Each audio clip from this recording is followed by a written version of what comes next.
welcome to this Mark's Reviews and Tutorials video. We've got a BMW e87 here, e90. It's going to be very similar, a lot of BMWs. We're switching out the mirror. As you can see, this one's broken.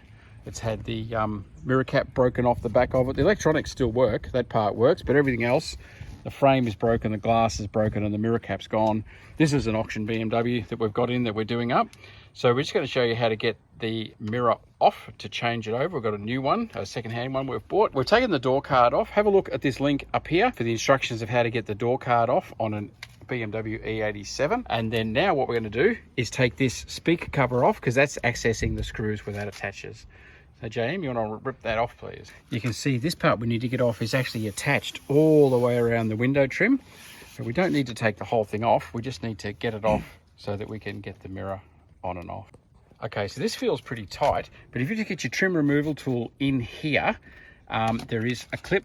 There's the peg it holds into, and there's the clip, and boom, that's out. We'll pull another one of those out just to get that out of the way. Pull it back a little bit. There we are, there's access.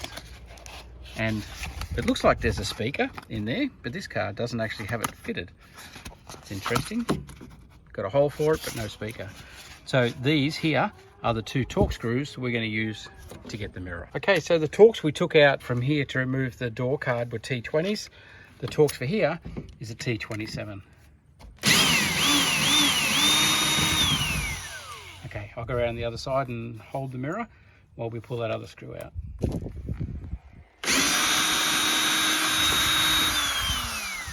All right, so there's a plug here we need to take out, and we've got the bonus of the other mirror here, so we can have a, oh, there we go, there's the third screw. It's under the rubber there. So take out that last screw.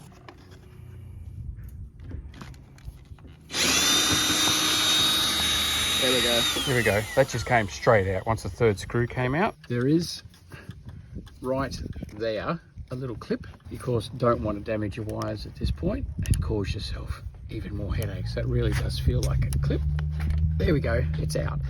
So there's a little clip on the top there, and you press that down to release the plug, press that down, and then pull it out. Now that mirror will just come straight off. There we go, she's off. Okay, so you take the opportunity to compare the new and the old. Make sure you've got the same number of pins, 5 and 5. Match the years on these, because it does actually change with the LCI for a mirror, but that's all spot on. So we'll go and we'll slot the new one straight on.